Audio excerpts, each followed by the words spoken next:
مش معنى انك انضميت الى برنامج شركاء اليوتيوب انك تاخد راحتك في تنزيل المحتوى وانك تعمل كل اللي انت عايزه. الموضوع ما بيمشيش كده اطلاقا. لازم تبقى واخد بالك من كل خطوة انت بتخطيها في المحتوى بتاعك وفي القناة بتاعتك عشان ما تعرضش قناتك لايقاف الربح بشكل نهائي عليها او بشكل مؤقت. طب يعني ايه يا عم هشام بشكل نهائي ويعني ايه بشكل مؤقت؟ وهو ده اللي انا جاي اكلمك عنه النهارده. هكلمك عن 6 اسباب ممكن ان هم يعرضوا قناتك لايقاف الربح عليها او تعليق الربح عليها سواء بشكل نهائي او بشكل مؤقت. والاسباب اللي انا هكلمك عليها النهارده دي اسباب مالهاش اي علاقه تماما بجوجل ادسنس. الاسباب اللي انا جاي اكلمك عنها النهارده دي ليها علاقه بقناتك انت على اليوتيوب. فركز كده معايا عشان تبقى فاهم انت الدنيا فيها ايه، وعشان تبقى عارف في نفس الوقت انت بتعمل ايه غلط في قناتك، وانت ممكن ان انت تعرض قناتك لايه لو تم ايقاف الربح عليها. اولا بس كده خليني قبل ما نتكلم عن الاسباب افهمك يعني ايه بشكل نهائي، وافهمك يعني ايه بصوره مؤقته او بشكل مؤقت. بشكل مؤقت ان انت بيتم تعليق الربح على قناتك لمده 90 يوم. بعد ال 90 يوم دول، او بمعنى اصح بعد ما تحل مشاكلك او بعد مرور ال 90 يوم دول وتحل المشكله اللي في قناتك، بتقدر انك تقدم قناتك تاني للانضمام الى برنامج شركاء اليوتيوب، وساعتها بيتم رجوع الربح تاني على القناه بتاعتك. السبب الثاني او اللي هي بمعنى اصح بصوره نهائيه او بشكل نهائي ان انت هيتم تعليق الربح على القناه بتاعتك بصوره نهائيه، ومش هتقدر انك ترجع الربح تاني على القناه بتاعتك. وده له سبب واحد بس من الاسباب اللي احنا هنتكلم عليها النهارده، وخلينا مع بعضينا دلوقتي ندخل في الاسباب عشان تبقى انت عارف الدنيا فيها ايه. السبب الاولاني اللي ممكن يعرض قناتك لتعليق الربح عليها وهي شراء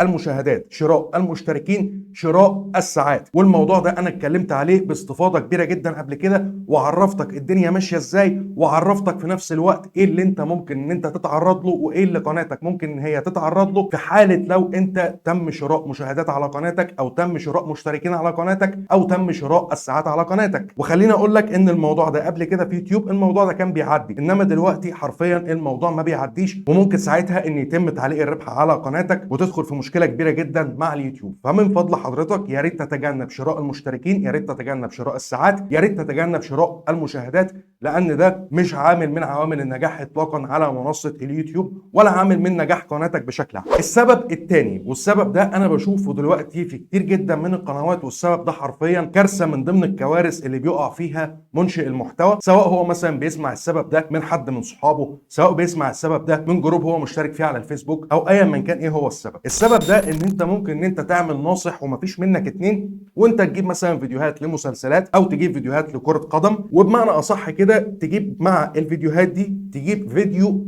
ليك انت، يعني فيديو انت اللي تكون حرفيا انت اللي مصوره. ما انت دلوقتي واحد بادئ على القناه على منصه اليوتيوب، عايز ان انت تجيب مشاهدات، عايز ان انت تجمع مشتركين، عايز ان انت تجمع ساعات عشان تبدا ان انت تنضم الى برنامج شركاء اليوتيوب. فبتجيب فيديوهات كوره او بتجيب فيديوهات مسلسلات، وبتبدا ان انت تدمج الفيديوهات دي مع بعضها مع فيديو ليك في برنامج المونتاج، وتبدا بعد كده انك ترفع الفيديوهات دي على قناتك على منصه اليوتيوب. بعد ما الفيديوهات دي تبدا ان هي تجيب مشاهدات، والفيديوهات دي حرفيا هتجيب لك مشاهدات، هتجيب لك مشاهدات، هتجيب لك مشتركين، هتجيب لك مشتركين، هتجيب لك ساعات، هتجيب لك ساعات. بعد ما انت ترفع الفيديوهات دي على قناتك على منصه اليوتيوب، بتبدا بعد كده اول لما الفيديوهات دي تجيب مشاهدات تبدا ان انت تدخل على حاجه اسمها اداه التعديل، تبدا انك تقص الفيديوهات اللي هي مش ملك ليك سواء فيديوهات الكوره او فيديوهات المسلسلات، وتبدا انك تسيب الجزء بتاعك، تبدا ان انت بمعنى اصح تسيب الفيديو بتاعك اللي انت اصلا حاطه، يعني تشيل الفيديوهات اللي مش ملك ليك وتسيب الفيديو اللي هو ملك ليك. وساعتها هنا انت بتقع في كارثه. ايه الكارثه اللي انت بتقع فيها؟ لان ساعتها اليوتيوب بيعرف ان المحتوى ده محتوى مخادع، ممارسات احتياليه، فبيبدا ان هو يعلق قناتك في برنامج شركاء اليوتيوب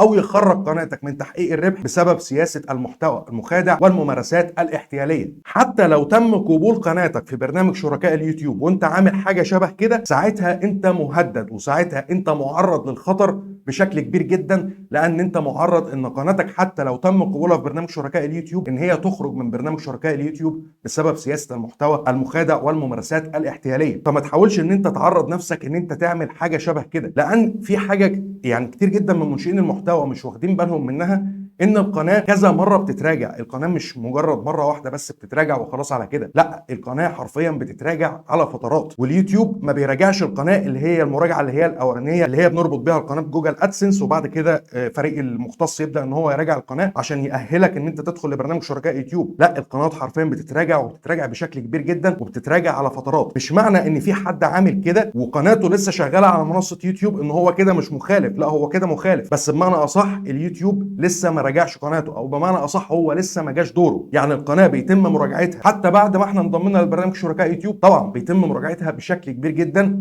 وعلى فترات كتيره جدا. بيبدا ان هو يراجع القناه، لو لقى ان انت عامل حاجه شبه كده بيخرج لك قناتك من برنامج شركاء اليوتيوب. لان بكل بساطه انت لما بتعمل الموضوع اللي هو ان انت تقص الفيديوهات اللي مش ملك ليك دي من قسم اداه التعديل، انت كمنشئ محتوى بيبقى ليك الحق ان انت ترجع الفيديو لاصله. طب ما بالك بقى اليوتيوب اصلا اللي هو صاحب المنصه ما بيبقاش عارف ان انت عامل كده؟ لا، بيبقى عارف طبعا، بيبقى عارف ايه الجزء اللي انت شلته وايه الجزء اللي انت خليته، او ايه بمعنى اصح التعديل اللي انت عملته على الفيديو بعد ما هو طلع على منصه اليوتيوب او اترفع على منصه اليوتيوب. الموضوع ده برضه لو كان بيعدي قبل كده فدلوقتي ما بيعديش اطلاقا، لان الذكاء الاصطناعي حاليا في اليوتيوب بقى بيكشف اقل حاجه وبيكشف اقل غلطه. وحرفيا منشئين محتوى كتير خلال الفتره الاخيره بداوا ان هم يتاذوا بسبب حاجه شبه كده. فما تحاولش ان انت تعمل الموضوع ده، لان الموضوع ده اكبر غلط انت ممكن ان انت تعمله في قناتك. وتعالى دلوقتي ندخل على السبب الثالث اللي ممكن يعرض قناتك ان هي يتم تعليقها في برنامج شركاء اليوتيوب، وهو انذار مخالفه ارشادات المنتدى. انذار مخالفه ارشادات المنتدى ان انت ممكن تكون بتتكلم عن محتوى من اللي انا هذكره لك دلوقتي ده: المحتوى الجنسي، المحتوى العنيف، المحتوى اللي انت ممكن ان انت تكون بتهاجم فيه اشخاص معينه، المحتوى اللي فيه عنصريه، المحتوى اللي انت ممكن تكون بتتنمر فيه على حد او مثلا بتهاجم دين معين. كل المحتويات دي محتويات مخالفه لارشادات المنتدى، وممكن ان هي تعرض قناتك لانذار بمخالفه ارشادات المنتدى. وخليني اقول لك على حاجه بتحصل خلال الفتره الاخيره عند كتير جدا من منشئين المحتوى. ايه هي الحاجه دي؟ الحاجه دي بكل بساطه المحتويات اللي بتتكلم عن الاحداث الجاريه. وكلنا عارفين ايه هي الاحداث الجاريه في الوقت الحالي، والناس بتستغل الاحداث دي ازاي عشان تبدا ان هي تتكلم عليها وتبدا ان هي تجيب مشاهدات. هتجيب مشاهدات، هتجيب مشاهدات، وهتجيب مشاهدات مهوله، ولكن انت كده بتعرض قناتك ان انت تخرج من برنامج شركاء اليوتيوب بسبب سياسه المنظمات الارهابيه والاجراميه. سياسه المنظمات الارهابيه والاجراميه دي السياسه الشائعه خلال الفتره الاخيره بسبب القنوات اللي بتتكلم عن الاحداث الجاريه. بس هنا بقى خلينا نقف شويه وخلينا نتكلم عن حاجه معينه. ايه هي الحاجه المعينه دي؟ خلينا اقول لك ان الموضوع في الوقت الحالي ملوش اي مقاييس اطلاقا عند يوتيوب. يعني ايه يا عم هشام الكلام ده؟ انت جاي تلخبطنا واحده واحده بس عشان نفهم الموضوع فيه ايه. انت ممكن ان انت كقناه ايا من كان بقى انت المشتركين عندك كام مشترك، او انت قناتك كبيره، انت قناتك صغيره، انت قناتك وسط، مش هتفرق الارقام. الفكره كلها ان انت ممكن تكون كقناه انت طلعت مثلا عملت فيديو عن الاحداث الجاريه او اتكلمت فيه عن الاحداث الجاريه، تيجي تتفاجئ بعد كده ان انت القناه بتاعتك اخذت تحذير، او قناتك اخذت انذار، او قناتك اتقفلت تماما من منصه اليوتيوب وما بقاش اصلا ليها اي وجود. وتيجي تبص على قناه تانية زي مثلا قنوات الاخبار، زي مثلا ابسط مثال قناه العربيه، قناه الجزيره، ايا من كان ايه هم القنوات الاخباريه. وركز تحت كلمه الاخباريه عشان هنجي لها كمان شويه. قنوات الاخباريه، القنوات الاخباريه دي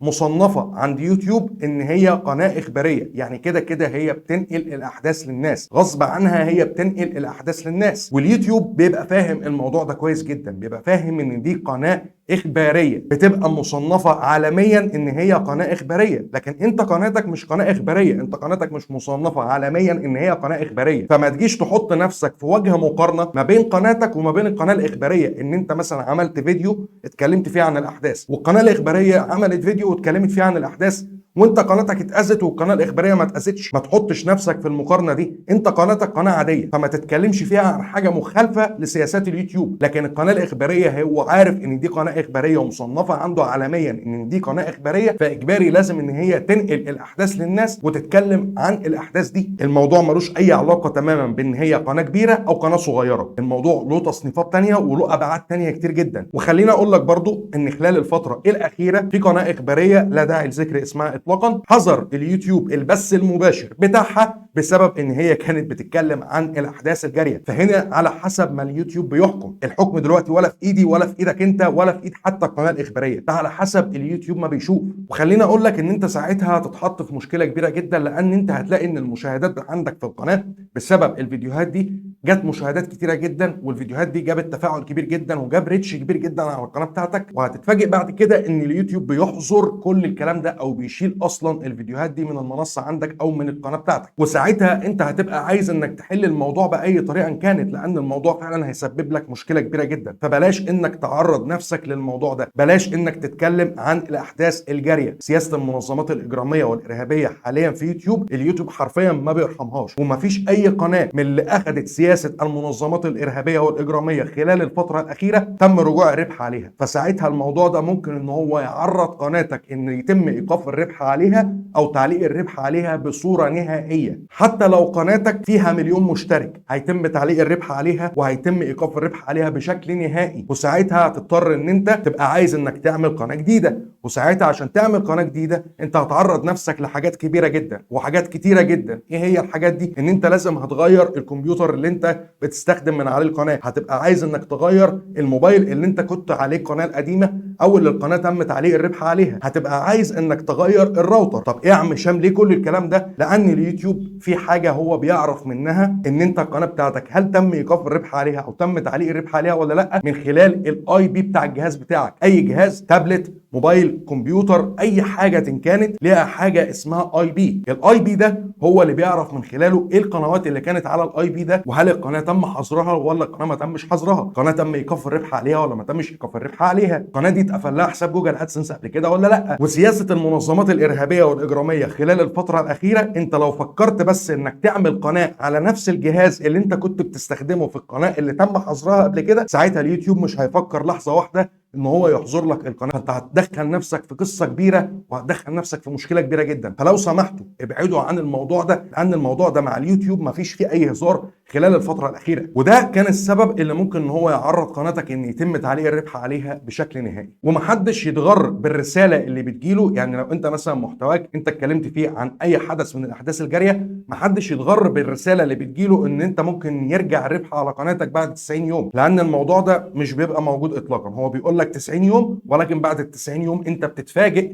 ان انت قناتك غير برضه مؤهله للانضمام الى برنامج شركاء اليوتيوب. فما تعرضش نفسك للخطر، ما تضيعش تعبك، ما تضيعش مجهودك، وامشي صح يحتار عدوك فيك. السبب رقم 4 وهي الفيديوهات اللي مش ملك ليك. يعني ايه يا عم هشام الفيديوهات اللي مش ملك ليك؟ يعني بكل بساطه الفيديوهات اللي انت واخدها من منصات تانية، الفيديوهات اللي انت جايبها مثلا من السناب شات، من الانستجرام، من التيك توك، من الفيسبوك. ممكن انت تكون قاعد مثلا بتتصفح على السوشيال ميديا عادي، لقيت مثلا ان في حدث رائج لاي مثلا فنان مشهور، لاي يوتيوبر مشهور، انت خدت الفيديوهات دي انت جيت نزلتها على القناه بتاعتك. انت عايز تجيب مشاهدات وعايز تلم مشاهدات، جيت اخدت الفيديوهات دي نزلتها على القناه بتاعتك، هتتفاجئ ان الفيديوهات دي بتجيب لك مشاهدات بطريقه مهوله. ولكن اول لما تجيب مشاهدات بالطريقه المهوله دي ممكن حرفيا تجيب لك ملايين المشاهدات، بس اول لما تجيب مشاهدات اليوتيوب هيعلق لك القناه او هيعلق لك الربح على قناتك بسبب المحتوى المعاد استخدامه. لان الفيديوهات دي مش فيديوهات بتاعتك. انت عشان تنضم الى برنامج شركاء اليوتيوب لازم يبقى المحتوى بتاعك محتوى اصلي ومحتوى حصري بنسبه 100%. محتوى اصلي ومحتوى حصري يعني محتوى ملك ليك ومحتوى من انشائك. فانت الفيديوهات اللي انت بتاخدها من اي منصه تانية دي مش فيديوهات بتاعتك. ساعتها اليوتيوب هيبدا ان هو يفهم ان الفيديوهات دي مش فيديوهات بتاعتك، هيبدا ان هو يعلق لك ربح على قناتك بسبب المحتوى المعاد استخدامه. وعشان تبدا ان انت ترجع الربح تاني على قناتك او ان انت تدخل لبرنامج شركاء اليوتيوب مره تانية، ساعتها انت لازم انك تمسح الفيديوهات دي ايا من كان ايه هو عدد الفيديوهات اللي انت خدتها. انت لازم انك تمسح الفيديوهات دي من على قناتك عشان تبدا تعرف اليوتيوب ان انت شلت كل المخالف اللي عندك او كل المحتوى اللي مش ملك ليك،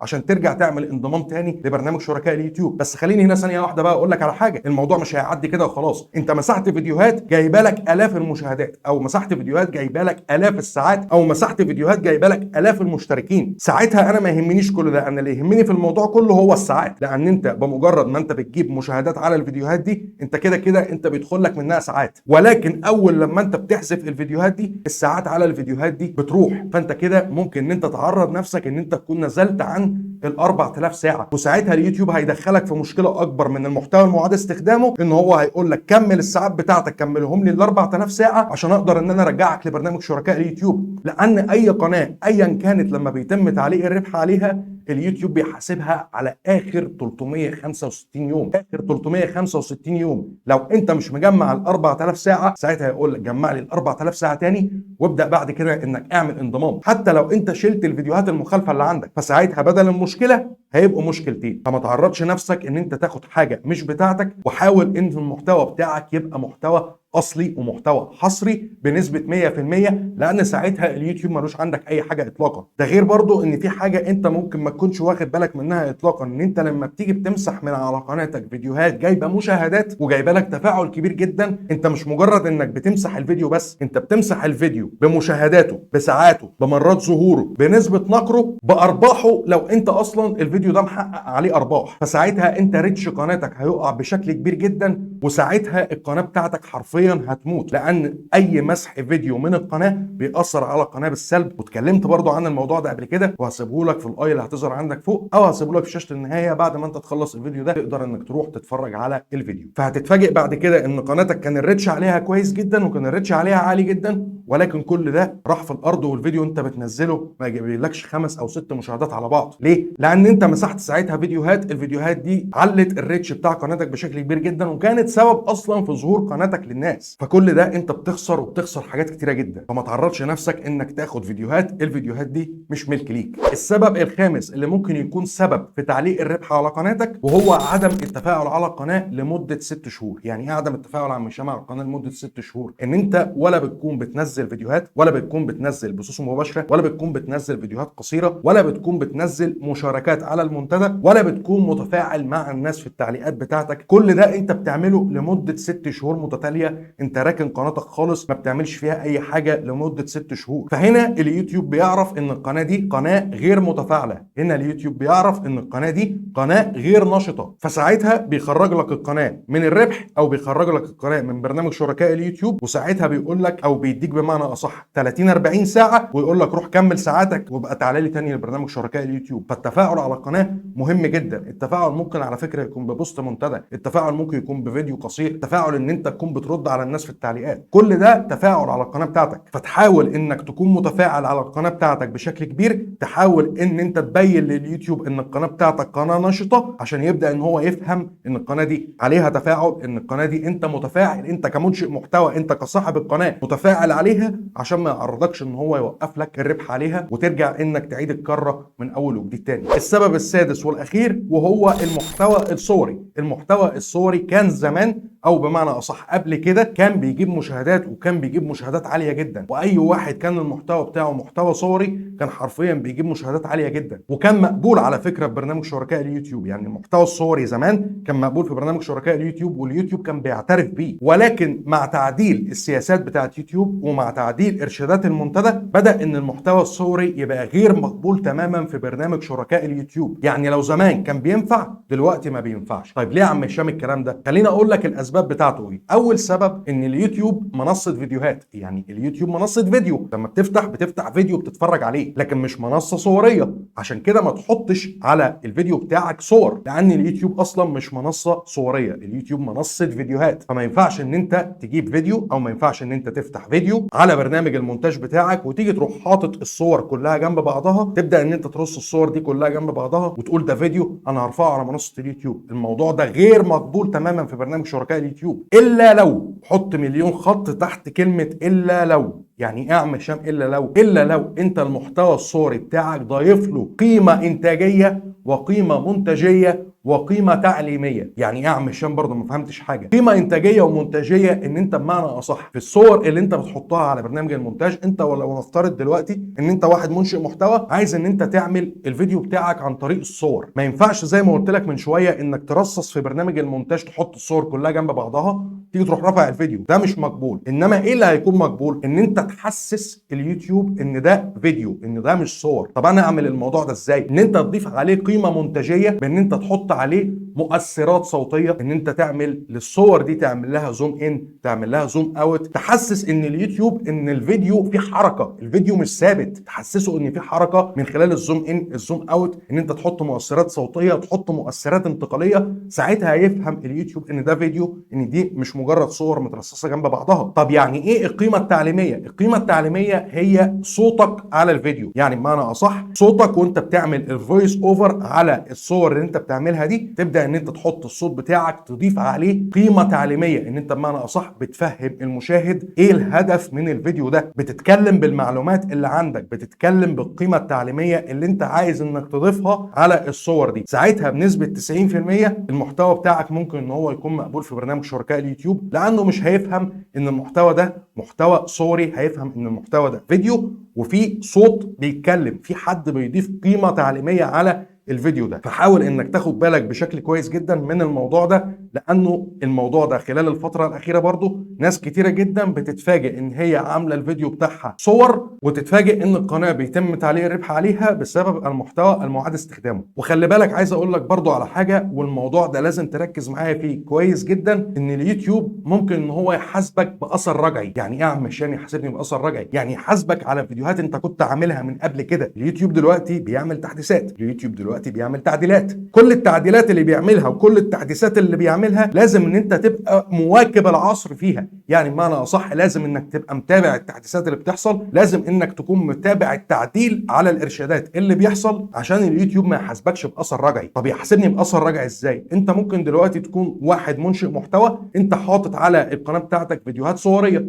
متابع الارشادات ومتابع التعديلات اللي حصلت، بدات ان انت تعدل على الفيديو الصور اللي انت بتعمله من خلال الحاجات اللي انا قلت لك عليها، انك تضيف عليه قيمه منتجيه وقيمه تعليميه. انت كده بمعنى اصح انت مش واقف في مكانك، لا انت كده واكبت العصر بمعنى اصح، وواكبت التحديثات اللي هو اليوتيوب اصلا بيعملها. فساعتها قناتك مش هيحصل لها مشكله. انما انت لو واقف في مكانك زي ما انت، مجرد فيديو ترصص الصور تحط عليه اي كلمتين ترفع على القناه، لا ساعتها ممكن ان هو يعرضك ان هي القناه بتاعتك تقف على فيديوهات اصلا معموله من قبل كده، قبل ما يحصل التعديل على السياسه، او قبل ما يحصل التغيير اللي حصل او التحديثات اللي حصلت على ارشادات المنتدى. وكذلك برضه في الانذارات. يعني ايه في الانذارات؟ يعني انت دلوقتي واحد انت نزلت فيديو على قناتك، الفيديو ده ما كانش مخالف لارشادات منتدى يوتيوب، تتفاجئ بعد كده ان القناه بتاعتك بيقف عليها ربح، او القناه بتاعتك اخذت انذار بسبب فيديو كان معمول قبل كده، انت اخذت مثلا عليه تحذير، انت اخذت عليه انذار. طب ازاي؟ انا القناه بتاعتي كانت شغاله وكانت الدنيا زي الفل ما فيش فيها اي مشكله تماما. هو بدا ان النظام مع التحديثات اللي بتحصل بدا يشوف ان الفيديو ده بقى مخالف دلوقتي للارشادات. ممكن زمان الفيديو اللي انت كنت عامله ده ما يكونش مخالف لارشادات المنتدى،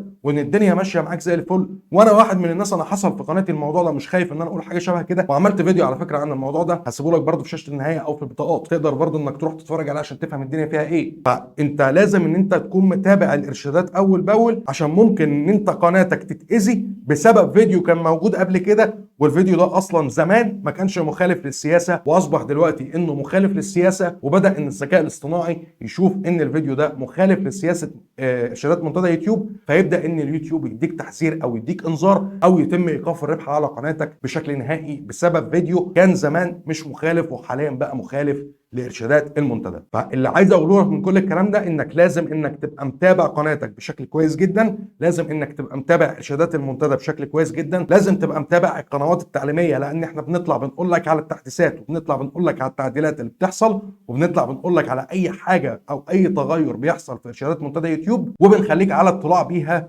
بشكل دائم وبشكل مفصل. فحاول ان انت تحافظ على قناتك، حاول ان انت تبقى متابع قناتك بشكل جيد. لو حسيت ان في يوم من الايام ان في فيديو عندك اصبح ان هو مخالف لارشادات المنتدى، حاول ان انت تتخلص من الفيديو ده باي طريقه كانت، عشان قناتك ما تتاذيش، وعشان قناتك ما يتمش تعليق الربح عليها. وده كان يبقى الفيديو بتاع النهارده اللي انا حبيت ان انا اكلمك فيه عن الحاجات اللي ممكن يتم تعليق الربح على قناتك بسببها وتكون متعلقه باليوتيوب. هنعمل فيديو بعد كده عن الاسباب اللي ممكن برضو تعلق الربح على قناتك بس بقى بسبب جوجل ادسنس. لو عندك دلوقتي اي استفسار او عندك اي سؤال، انزل اكتب لي تحت في الكومنتات وهتلاقيني برد عليك. لايك وشير وسبسكرايبك، واشوفك الفيديو الجاي.